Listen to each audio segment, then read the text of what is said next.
What's it like behind the scenes of Book Larder, Seattle's culinary bookstore? Today, we're going to find out.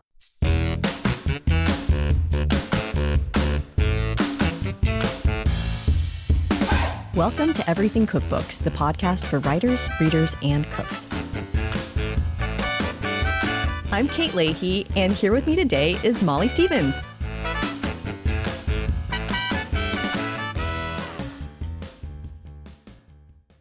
Hey, Molly. Hi, Kate. One of the things I've noticed traveling to different cities is I like to kind of see what indie bookstores they have. And what's fun is that there's a lot of genre-specific bookstores out there. If you're in Manhattan, you can go to the Mysterious Bookshop, which is for mystery lovers. If you're in LA or Brooklyn, you can go to the Rip Bodice if you really love romance. There's bookstores for people who love travel writing, bookstores for people who, I don't know, like fishing, I'm sure that they're out there.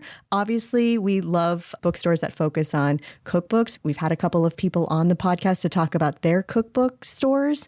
Today, we're going to find out what goes on behind the scenes of another cookbook store. I think we can learn so much from booksellers, but especially I love this notion of the single focus bookstore. And obviously, like you said, we're going to be talking about cookbook stores primarily. Right, because you can learn so much about the evolution of cookbooks, the trends, some of the trends. When you're writing books, you might be in the weeds of your own project. And when then you look up, you don't realize like what other books have been coming out that season. And bookstores, they know. And say if you're following bookstores online, like Book Larder, like Lara Hamilton, who we will be speaking with today, their Instagram feed is just a treasure trove of information of what's going on in the business, what's exciting, what are the new releases, what sort of subject matter I might have overlooked. These resources are just really invaluable if you love cookbooks and if you write cookbooks or both. Yeah, it's funny. Like I think about, part of the reason we started this podcast was because we're all in our, lonely little silos writing our books with our heads down. And it's this idea of creating community and having a more sort of macro sense of what's going on. And I think culinary bookstore is one of the best places, or an indie store that has a robust cookbook section as well. But I've often thought a great job for someone who's interested in writing cookbooks would be to get a job at a bookstore. Right. And learn what goes into selling them. Today, we're going to be talking to Lara Hamilton. She founded Book Larder in Seattle in 2011. I've done events there. Molly, you've done events. Tell me about the last time you were in Book Larder. What was your event like? I was there in November of 2019. It was when my All About Dinner book came out, and it was an author talk. So a local food writer, reporter, journalist, Nancy Lesson, who's followed my career and likes my books, came in and she asked me questions in front of a audience. I remember it was right before Thanksgiving because I was just remembering she started off with a Thanksgiving rapid fire questions, which I was not prepared for. And she was like, all right, potatoes, Yukon Gold or russets, stuffing, in or out. It was pretty funny, but it was great. It was a nice sort of icebreaker. But we had a great time and sold a bunch of books, and it's a beautiful space too. It really is. Yeah, beautiful, welcoming space. How about you? What were your events? The last one I did in person was actually, I was going to say 2019, but in 2021, I was in the store, masked up, and did an event for Wine Style. Oh, wow. It was lovely. People came out. We did tastings with wines bought at a shop down the street with different like flavored popcorns and a galette, all from my book. And it was just a really nice conversation. It was sort of like that time where people were starting to inch their way out of their homes and wanting to do community events. It also just helped me get excited about the book all over, to be able to be in person talking about a work that I was doing during the pandemic. And when it came out, now it's in the world. It just was kind of a full circle moment. Yep. And you got to sell some books. And I got to sell some books. Yep. I love author events. I miss them. I do too. And yeah, I would say I love stopping by Book Larder. Even when I don't have an event, I always make sure I go by when I'm visiting Seattle. It's a great shop, and I can't wait to hear from Lara. Because even though I was there and I met Lara, I never really stopped to ask, so what made you want to open a bookstore? I know. So let's bring her on so we can ask. Lara Hamilton, welcome to Everything Cookbooks. Thank you for having me. Oh, it's so nice to see you. You too. Molly and I have so much we want to ask you about on your beautiful store, Book Larder, but we'll start first with the origin story. Take us back to when you made the decision to open Book Larder, and I'm really curious also just why a cookbook store of all things you could open? What made you want to do it? Well, it's funny. I definitely did not invent this concept. There have been other cookbook stores before Book Larder. When I travel, I go to farmers markets and I go to bookstores. I always go immediately to the cookbook section to sort of get a feel for what a local culture is like sort of through its books. Even if I can't read the language, you can flip through and look at pictures and that sort of thing. And Seattle is such a wonderful book town, and it is such a wonderful food town that I always just thought that would be a great place to do it. And in fact, there have been cookbook shops in Seattle before, but it had been a long time since there was one when I opened Book Larder in 2011. That's so interesting what you do, because I do the same thing when I go to our city. Like, I want to know where the bookstore is. I want to know, what they're selling locally. And why not kind of merge those and grocery together? stores too. That's grocery stores. Exactly. I love grocery stores. But had you been in the culinary field at all, or had any experience with culinary professionally? No, I was working at Microsoft in human resources, and I was a cookbook collector, particularly of British cookbooks, and an avid home cook. I actually, for my 40th birthday, my husband gave me a week at basically adult summer camp. And I was in the process of really trying to think about what I wanted to do next with my life. I was working in high tech, had been doing it for 15 years. And I had always viewed that as sort of a way I would get to sort of move to Seattle, but didn't really think of it as something I would do for 15 years. And I loved my job. I appreciate everything I got to do there. But my husband gave me this summer camp experience. Tom Douglas, who's one of our local chefs, used to do a thing he'd get, sort of 20 adults together. We'd cook, we'd go all over the city and do food things. Chefs would come in and talk to us and cook for us. And it was this very eye-opening moment of, wow, these are my people, this is sort of what I've been looking for. And there were people there who had not necessarily taken these direct linear paths into working in food. So, for example, Tom's CEO at the time, Pamela Hinckley, had worked for Red Hook Brewery when they were still just a local Seattle company, and had worked for Theo Chocolate and helped them get started. And then she was basically running all the restaurants for Tom, but had never necessarily cooked in restaurants herself. And so I was trying to figure out how to find my way into food without working in a kitchen, and wanting to keep that connection to books. And I always think of that sort of summer camp experience. Shortly after that, I read Julia Child's My Life in Food, and realized that she didn't even really start cooking seriously until she was nearly 40 herself, and thought, okay, this is the time. If I'm going to do something, it needs to be now. And so I left Microsoft in early 2010. And I did a little bit of work for Tom, just kind of running some projects for him. They were very nice to sort of take me under their wing and help me figure out what I wanted to do. And I'd sort of always had this idea kicking around in the back of my mind, let's do this cookbook store thing. And so I reached out to a woman named Kim Ricketts. She had a corporate author talk business, and as sort of a passion project, also did occasionally cookbook author dinners in restaurants. And so she needed some help, so I basically sort of volunteered with her. We started to talk about the idea of doing a cookbook store because she had also been thinking about it. And tragically, she was diagnosed with a terminal illness very shortly after I started working with her, and unfortunately passed away before we really got the chance to develop the idea together.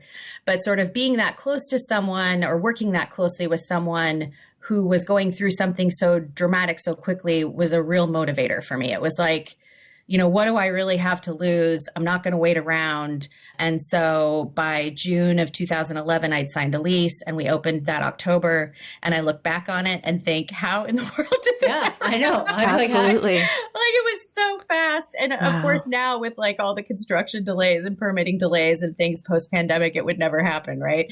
But yeah, that was sort of the whole story. The neighborhood you're in, correct me if it's Fremont? It is Fremont, yeah. Sort of the upper part of Fremont. If you're familiar with Seattle, there's a main central Fremont. We're up the hill. How'd you choose that location? It's very close to my house. Oh, sure. And I had spent many, many years commuting across this very big lake, and spending a lot of time in my car. And so it was very important to me that it be close to home. And actually, Kim was the first person to see that our specific space was for lease. She happened to be driving past And she called me and was like, oh, I saw this place. You should go check it out. And I'd been looking at all kinds of spaces basically in that area. It's great because we are between two very long-term destination businesses in an old family-owned building. The neighborhood is changing very quickly. And so, I mean, I don't know if our little family-owned building will be there forever, but it's been great because, you know, we're between a yoga studio and an eyeglass shop. And we've also got some really great destination restaurants in the area as well. There's a sort of a cult sandwich shop across the street. There's a really great brand new bagel shop up the street that's had a line out the door since they opened. There's actually a record store in our neighborhood. So it's just it's very residential, but also has like a commercial core that works really well with what we do. What was the space before it was Book Larder? Just for people who haven't been in the store, it's a really inviting space. You walk in, like it's aesthetically really beautiful. You have this demo kitchen, but it's also cozy at the same time. Did you have to completely redesign it, or were you walking into something that already had like some sort of kitchen infrastructure? Oh, no, we had to redesign it. And actually, so for a year before I signed the lease, it was a flower shop. Oh. But previously, it's kind of funny, actually, for many years, it was a place where you could buy dance costumes. And the woman who did alterations there was also an expert scuba gear repair person. She could like fix your wetsuit. And so for the first couple of years, we had many confused people walking through the door with like children in tow, thinking they were going to get dance costumes, you know, whatever. Or people with like their wetsuits in their arms, you know, thinking and being very upset that they couldn't find this person who knew how to fix a wetsuit. So, yeah. Oh my gosh, that's great. Yeah. That's funny. So Kate mentioned the vibe of the store and the design, and I wonder if you could talk a little bit about designing it. Did you always know it was going to have this big kitchen, demo kitchen in the middle? And just, I mean, your branding, everything is so on point, and I'm just curious about that process. Yeah, I mean, I worked obviously with a couple of really great people putting it together, but definitely the kitchen was always a part of my vision. I wanted a way to sort of bring the books to life. And I think that also ties to that experience I had going to that summer camp where chefs doing demonstrations were such an important part of how we learned. And so demonstrations and things like that have always been an important part of our events. Before the pandemic, we had a very active cooking class schedule, which we haven't really figured out how to get going again for a whole variety of reasons. But it's that sort of making that connection of the book to what it can actually do so that it doesn't just sit there. And giving people, you know, so many cookbook authors are wonderful instructors, and it just gives them a chance to shine and really demonstrate and talk about what they do in a different context rather than sort of having to give their pitch about the book alone. That's a really good point because on the podcast, sometimes we joke that cookbook authors, we don't do readings. We're not sitting in front of a bookstore with our book, like reading about, you know, in a hot pan, you know, melt the butter. We're not doing that. But oftentimes we're telling the story about the book and being able to also have that culinary experience. Someone's tasting something, smelling something, watching you do something. It makes the book much more alive for the buyer or just somebody who's just like kind of interested in the subject matter. It also draws people into the shop. And I think, Lara, one thing you say in all your taglines, a community bookstore. And these events seem very designed to, you know, increase the traffic and have people come to the shop for an experience in addition to just shopping for books. Absolutely. I mean, I wanted a place where I would want to hang out if I didn't own it. Also knowing that I was going to have to spend a lot of time there. Right. It needed to be an inviting environment for me as well as everyone else. Did you play around with different names, or did you always know Book Larder? Yeah, you know, it's really funny. The very first name I thought of was Book Pantry. And then there is a cooking school in Seattle that was getting underway at about the same time I was developing the ideas for Book Larder. And I knew one of the, at that time, owners and had talked to her quite a bit. And she was like, oh, yeah, we're going to call it the Pantry. And I was like, well, that doesn't really, you know, I can't call it Book Pantry then because that'll be confusing. And then immediately was like, well, I want to have all these imported British books, so why don't I just call it Book Larder? Yeah, that was it. Wow. When a name feels right, you don't even think about it might have had a different name before because it just feels like the right name for the right place. So that's really cool. Well, it's funny too because I love the word larder, but I hesitate to use it very often because it, you know, it's British usage mostly, and I don't know that people really understand it, but I love the word. And I think on its own, it sometimes confuses people, but in the Book Larder, it's just got a really nice ring to it. So customers come from all over Seattle? Do you have people who come from far away to visit? Do you get a sense of that? Yeah, actually, we have customers from all over the world. And it's funny, summer especially is the time when so many tourists will come. Sometimes they are people who are, visiting family who are in town, but sometimes they've come to Seattle, they've seen us on Instagram, or they heard about us somewhere else and they decide to visit. And that just has grown and grown over the years. So you have this like community focused people coming from all over. Say if you're a tourist in town, you want to go into a shop that you might not have where you live. This is a great place to go and explore. But then also you have to curate a selection. I'm always curious about like how books get on shelves. So how did you learn how to curate the selection? How is it different now than it was when you were starting out? How does a book make it onto the shelf at Book Larder? Oh, it's interesting because it's I've thought about this a lot and tried to explain it to other people. I try to explain it to my staff all the time. And it is one of those things that you just kind of get or you don't. If I think about the shop overall, I want it to be a place where you can feel a real sense of discovery. But along with that, you need some familiar things there that make it not feel overwhelming. We always have Mastering the Art of French Cooking on the shelf. We always have the Silver Palette on the shelf. If there's a Joy of Cooking in print, it's always on the shelf so that you can walk in there and see that thing, Edna Lewis's books, Maudre Jaffrey's books, so that you can walk in there and see that thing that might have been on your family's cookbook shelf for one, but also you might be able to then buy and share that book with someone else if you loved it. But you also will hopefully find things there that you aren't necessarily going to see anywhere else.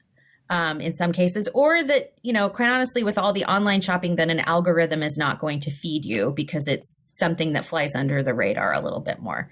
So that doesn't really answer your exact question. No, it does though. But it's a wonderful image, this idea of this framework, this context of things that are recognizable to people who understand cookbooks and know.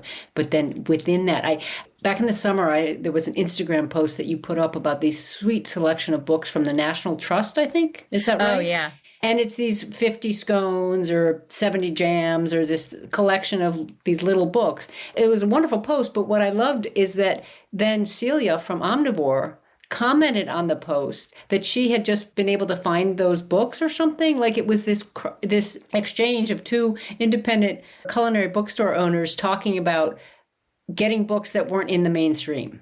Yeah, and there are so many wonderful mainstream books. Like, I don't want to say we only carry, things that only got a 500 print run or something like that. But it is like if somebody's able to just go online and do a quick search and buy something, you have to give them a reason to want to buy it from you. And so the events do that for us. The idea that you can just go in and browse and do that for hours and get some good advice does that for us.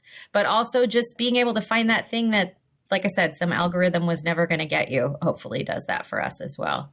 If you want a single subject book on medlars, you can find it at Book Larder or elderflowers or quince or something like that. It is true. I know if I'm looking for books, algorithms are usually not my friend. Like they're not going to select books I actually want. And I do find online book browsing really hard. It's so much easier to do it in person and to talk to somebody and ask them what they're excited about. And then all of a sudden you're kind of like interested in a book that maybe you would have seen somewhere, but you wouldn't have like had that sort of a conversation that kind of ties you like, oh, I need to pick up this book. That's actually really interesting. And I think too, for our listeners, if you're an author and you are thinking of like where your book would fit on a shelf, you go into a store like Book Larder and talk and say, okay, I'm working on a book about, I don't know, coffee cakes. Where would this fit? Like what would be my competitive titles? How would I position this book to interest an agent also? Yeah, absolutely. And authors will do that regularly. Curious about this discovering how you're creating a sense of discovery for your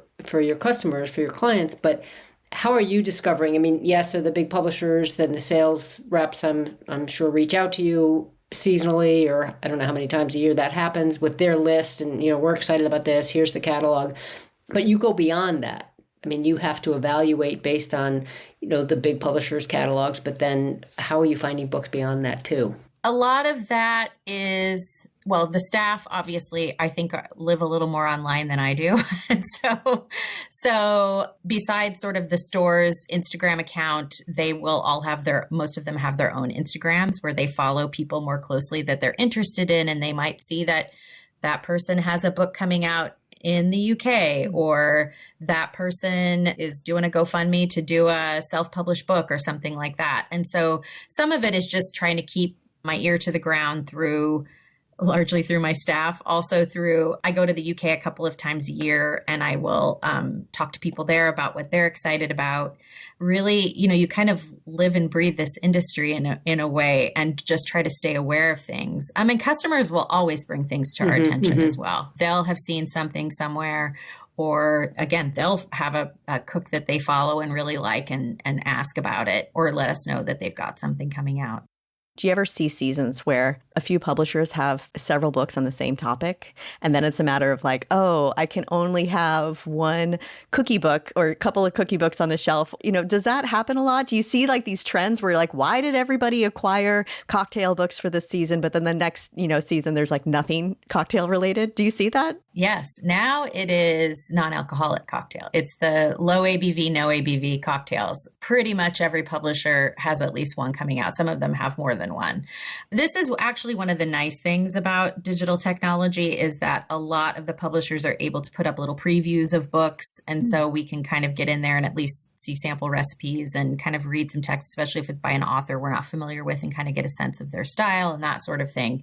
You mentioned cookie books. There will always be room on our shelves for lots of cookie books because we have a big baking section. Our customers love baking. So cookie books have no fear finding a place at Book Larder. But something like cocktails or non-alcoholic cocktails, when the store first opened, it was meat. Everybody had some take on how to make a steak. And some of that is the luxury of being a single subject store, is that you can offer people multiple choices, right? Mm-hmm. Like you can get a sense of like, okay, this seems like a book where, like, again, if it's by an author you're not familiar with, this person has a strong point of view. This looks like a reasonably well-written recipe, nothing funky in the, a table. It says a tablespoon here and then it says a teaspoon in the body or whatever. And so that's actually one of the nice things, is that you can say, you want a book on cookies? Here's 8 options. Right. And again, might be overwhelming, but it gives you the chance to offer something to meet that sort of cook where they are in terms of what they're looking for.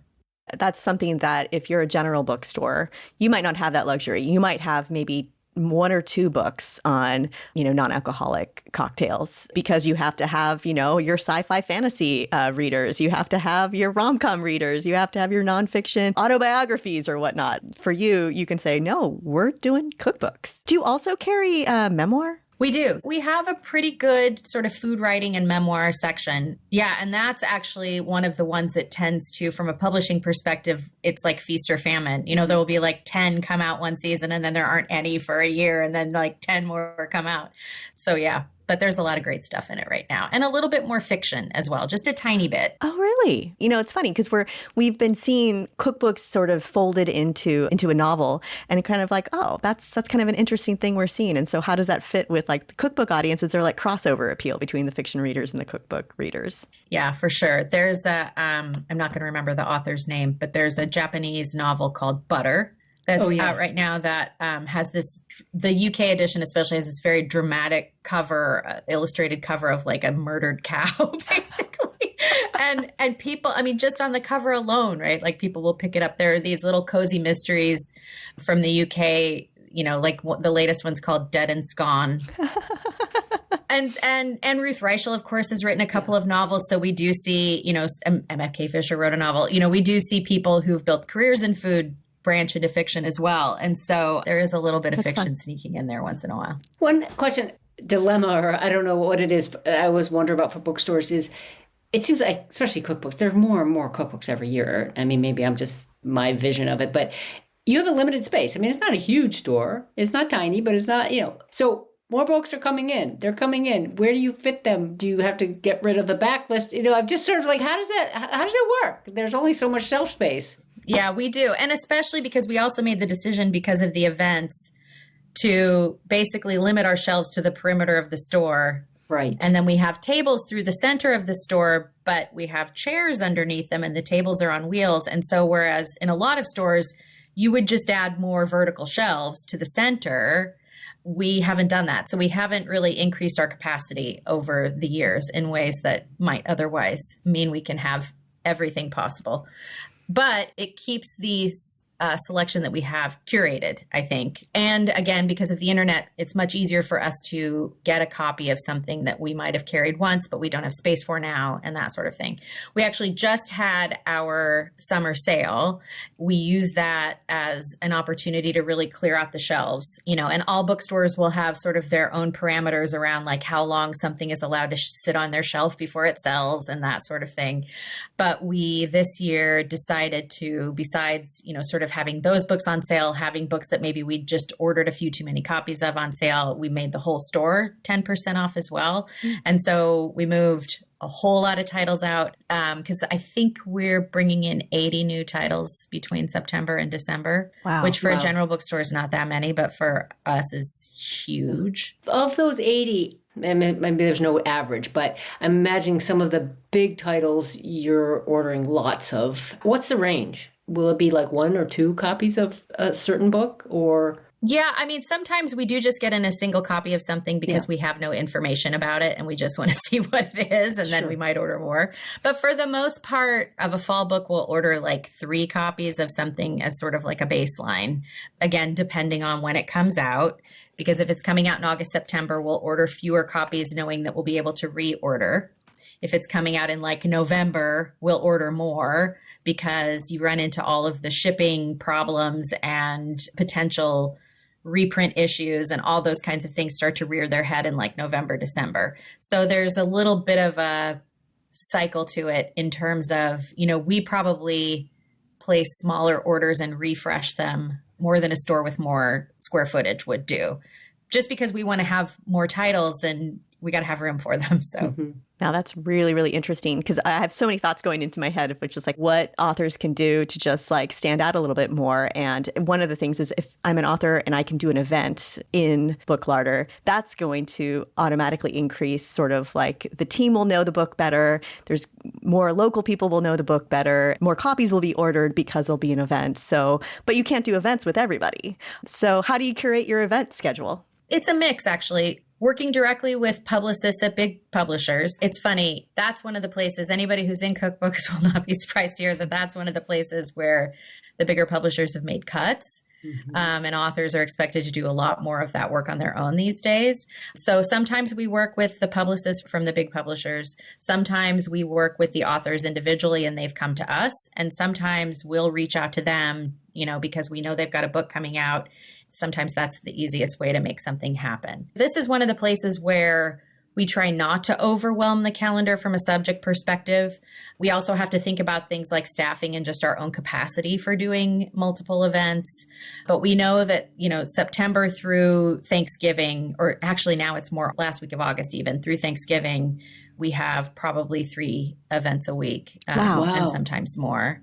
But I would also say if you're an author who can't make it to Seattle, we are finding, and I know lots of other small indies are as well, that signed books are more valuable to people than not signed books. So if you reach out to your indie, send them book plates, so that, the sticker with your signature on it, that also means that they will probably order more copies of the book, and you can cross promote on your social media, through your Substack, like whatever it is that you're doing.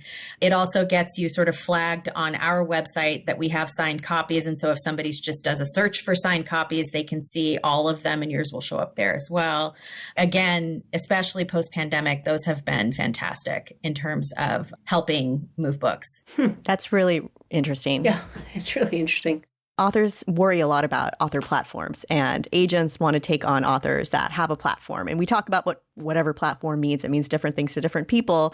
But I'm also wondering, just from a bookstore owner, do you also look at author platform? Because I would think that if an author has a way to reach readers, there might be more sales that come to, say, if I'm sending people to Book Larder to get a signed copy of my book versus if I don't do that at all. Yeah, of course, it always helps. And you can look at the New York Times bestseller list for what it's worth of cookbooks and see that it's, it's full of people with big TikTok followings or whatever, if a cookbook even makes it on there anymore.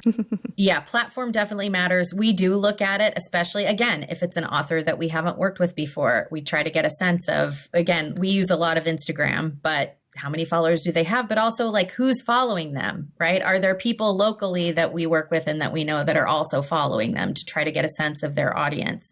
And I would say, as an author, the more you know about your audience, the better, in terms of where they are geographically. The other thing that we'll find is it's not necessarily even just like a big social media following. I think Substack is playing a much bigger role in turnout as well, and Patreon. So authors who have people who are reading their newsletters on a regular basis, which sounds so old school, but they have the most loyal followings. Right. That's at least what we're finding. We worked with an author last fall who actually has a TV show and things like that, but a lot of the people who came to the event had found her through her newsletter and then started watching the show. Like it wasn't the other way around necessarily. And so I think that's where readers feel like they have that more direct connection to the author, is where they're really turning out for events, where they're buying the signed copy from the indie, that sort of thing. That's so true. It's very encouraging too to think that it's the writing that it's the reading of a newsletter that's bringing people to books as opposed to television. So your author events, what's the structure? Is there always cooking? Is it always a demonstration? And how big is the attendance? Again, not a very big space. So Yeah. We can seat up to 55 people in the store. So for like a seated author talk, sometimes authors will just come in and talk about their books and answer questions. Sometimes they will do a demonstration of something from their book. Again, like as long as it's something that's easy to put together in a 1-hour format and can be shared. What about like cooking smells in a bookstore? Is that ever a concern? Gosh, Yeah. Molly, I hadn't even thought of that. Because if It's your not the cookie book place to do smells the like fish demo. seafood, yeah, I was going to Yeah. say. Exactly. No, we had an author recently who really wanted to show off this fish recipe, and I was like, no, sorry. You can Right. do something else. Funny. Well, and also we find our building is of undetermined age. It is over 120 years old, Oh, and the okay. ventilation is terrible, even though we have a hood and things over our range. So this same author demonstrated something that he had used a very spicy paste as part of the demonstration. And almost immediately, even with the fan blowing full speed, the whole room just starts coughing, Just right. because it's like, and I thought, and I'm like, we're frantically passing out water to people who had it, were like coughing the most. And, it's just these things that happen where you're like, oh, got him off the fish, but didn't think about the spice. The chilies, yeah. The chilies. So yeah, exactly. So sometimes there is a demonstration, but yes, to your point, Molly, hopefully of things that only generate happy smells and, those nice, you want to sell your house smells. Yeah. But then sometimes we also do conversations. So sometimes the author might have a friend in Seattle who's also a writer and they chat, or we match them up with someone and they talk about their book with that person. We also, a lot more this year, are starting to do, rather than author talks, just signings, because we can accommodate a lot more people that way. Mm-hmm. So for example, when Ruth Reichel was last in town for the Paris novel, she was coming at a time of day that didn't necessarily make sense for us to go get an offsite venue or that sort of thing. So we did a signing and we had over 200 people come through and get their book signed, and our capacity shifts. We also do offsite events. We rent a venue if we have a really popular author come through. And occasionally we partner with other organizations like Seattle Town Hall and Seattle Arts and Lectures and book sell for them as well. Imagine it's been a process of growing over the years. When you first show up on the scene, you're not on anybody's radar. The big name authors aren't like, oh, got to go to Seattle and do Book Larder. And so sort of building that over the 13, 14 years, because now it seems like, just looking at your event page, anybody who's on book tour, if they're in the Pacific Northwest, they're going to make an appearance at Book Larder. Right. Yeah, we hope so. Yeah. I guess it's not really a question. It's just sort of talking about how you build a brand, really, but establish yourself. Yeah. Yeah. I mean, luckily we got started at a time when there were a lot more full-time publicists on a broad range of publisher payrolls, so to speak. Those connections have been great. I mean, there are people that I've worked with the whole time I've had the shop, and you can't say that about a lot of industries. So that's a really good point. When it comes to, say, fall versus spring books, I know that, fall gets really busy. There's a lot of fall releases. Do you see any kind of shifts to benefits for spring and maybe even summer releases? Because I'm wondering, if you start selling a book in the spring and the staff loves it, the community loves it, you have to reorder copies, word of mouth kind of spreads, then by the time it's the holidays, do people kind of forget about that book, or is it even more top of mind because it's sold well, people seem to like it? Is that kind of changing? Because I think there's still that tendency of fall is where the important books come out. But I don't know if that's still the case. Yeah, I don't think that that's always true. I think that a book, I've said before, it's almost like it has a little more room to breathe in the spring, so to speak. In the fall, we have trouble figuring out how many books we can have face out. And you'll look at our new release Tuesday videos if you follow us on Instagram, and these stacks will get huge. And it's fun and it's great and all those things. But in the spring, it's a much more manageable situation. And your book, I think, has a little more possibility of getting some media attention at the time. What happens, it's kind of like the way that the film industry releases all the Oscar bait movies, so to speak, at the end of the year, is the same thing happens in the book industry. That's why fall is so full, is everybody makes their best of the year lists, right?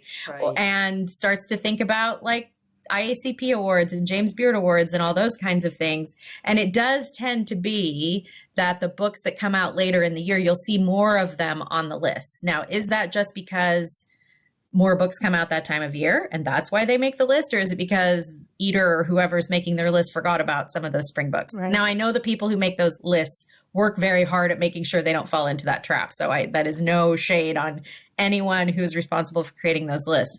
But I think there is just that perception in the industry that you have a better chance. You'll be new at the holidays, which for cookbooks especially is the biggest, hands down, sales season of the year. And so therefore more people will be likely to pick up your book as a gift. But again, that's where I think a good indie is going to also make sure that not everybody falls into that trap, because we were talking about how there are so many wonderful baking books coming out this fall. Benjamina Aboy released a really great book in April, I think it was. That's a baking book where we made sure we ordered a whole lot of extra copies of it so we would have signed ones for the holidays, because, that book is going in our baking recommendations for the fall. So a passionate bookseller is your friend if you have a spring book release as well. Yeah, absolutely. Yeah. Can you talk to us a little bit about your Instagram presence? Because you've been on it for a long time. It's very smart what you do on Instagram. And I wondered how it evolved over time and why do you use it? We started using it from the beginning. Some of our earliest posts are of our windows papered over, Book Larder coming this year sort of thing. We use it because a lot of our customers and our authors are on it. Cookbooks are so visual, and so it's a really great place to feature what we carry.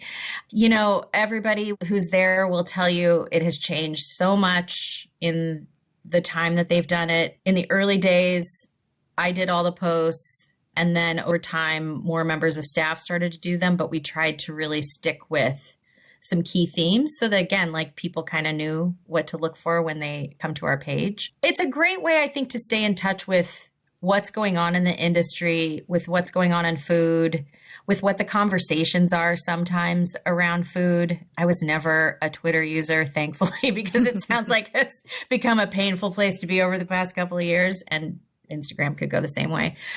I wish it was a little more, it used to feel a little bit more like a community than it does now. But I think it's still, for us at least, it's the best way to, again, stay in touch with those sort of two core constituencies, our customers and our authors. I hear what you're saying, Laura, about it used to feel more like a community, but I feel like there's that community is still within it. It's easy to lose sight of it because we're fine with our podcast. Our community is very much on Instagram. I mean, that's where we mostly connect with our listeners. So I do hear what you're saying, but I have moments where it's God, it's this great community, and others where it's okay, moving on.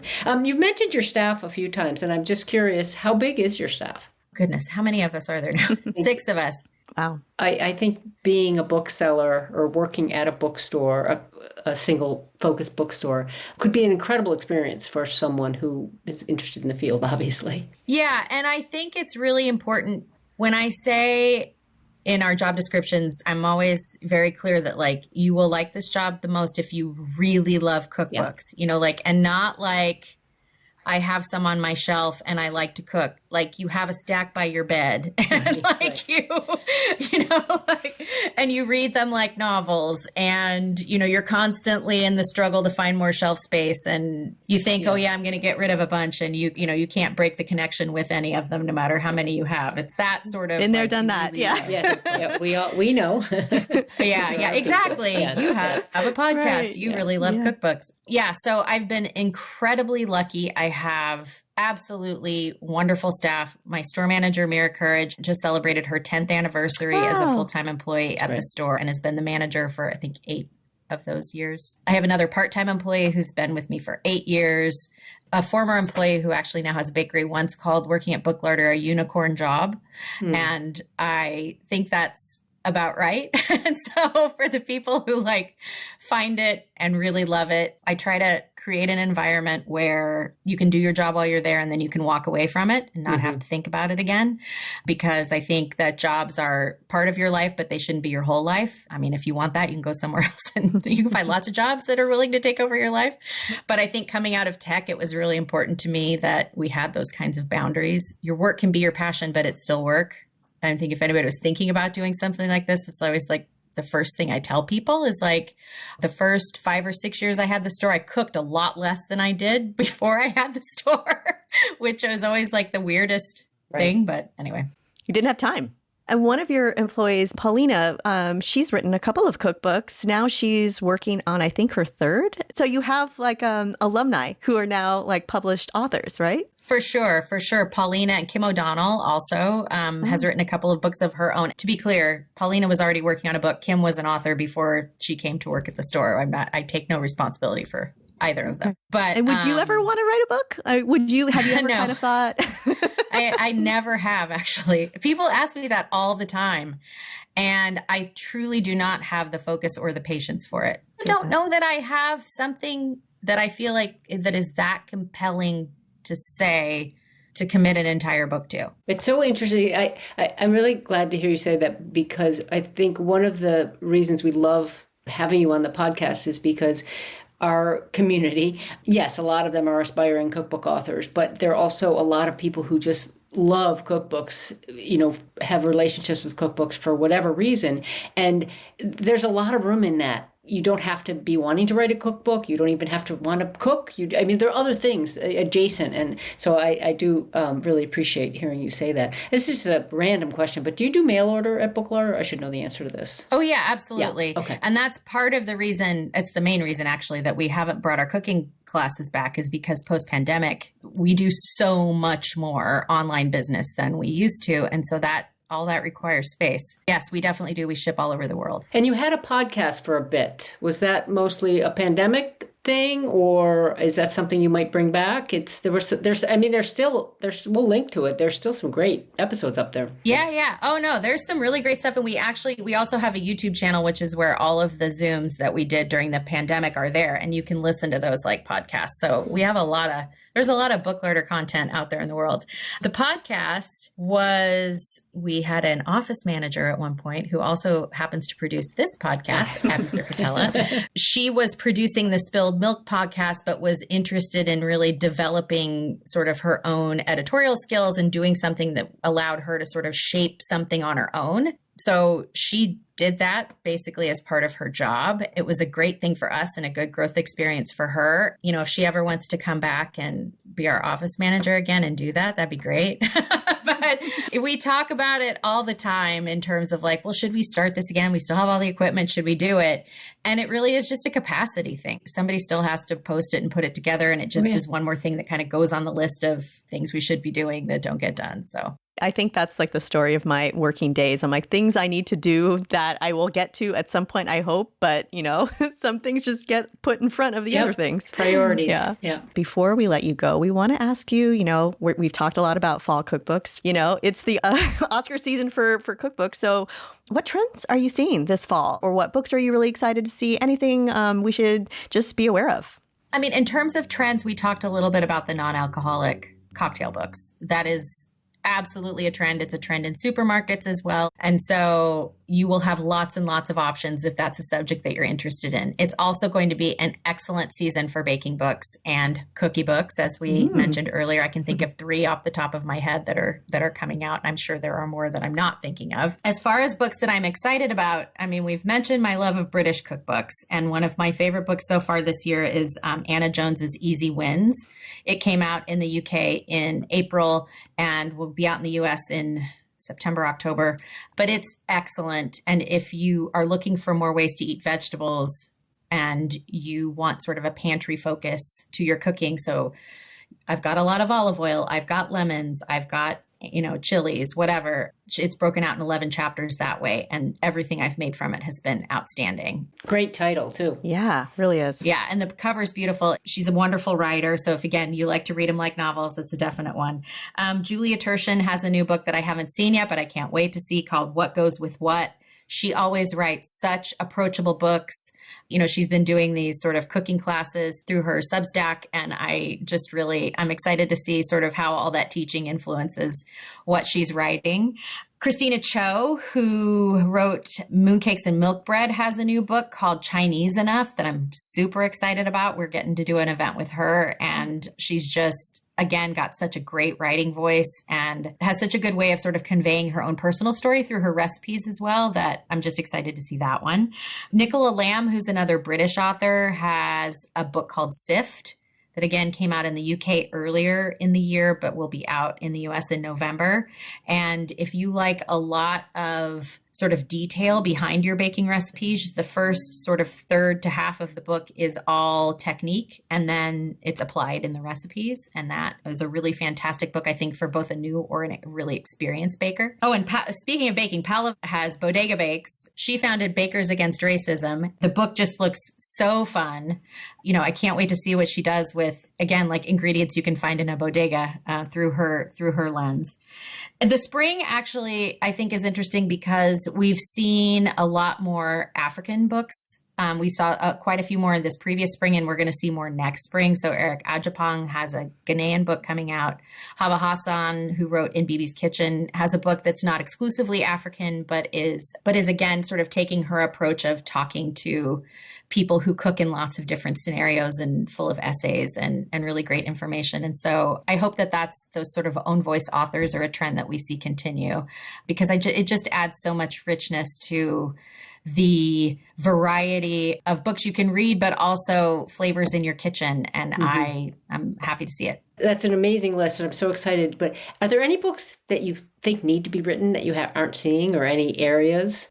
I think it's one of the wonderful things about cookbooks, especially in this moment, is that there is increasing diversity in the subject matter, both regionally and also just expertise-wise, if that makes sense. So the past couple of years have been a wonderful time to just be a home cook with not a lot of time on their hands. I think especially coming out of the pandemic, like everybody's written these are the recipes that got me through it. And they tend to be really simple. They use a lot of pantry items. They repeat ingredients. And I actually think that kind of book has filled a really great gap for people. And so I can't really think of. Sometimes I hear agents or editors ask, what book do you wish was like coming into your inbox that you want to represent, that you want to publish?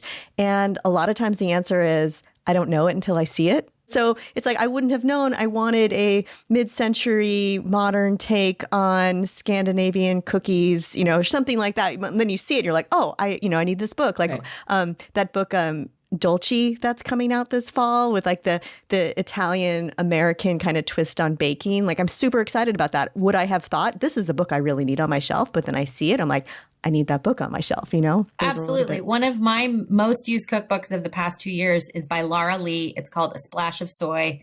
would I have ever noticed that I had all of these Asian ingredients in my pantry that I was not using if she hadn't written that book? And it's become like my favorite thing. And there are, a half a dozen recipes from that book that are on repeat.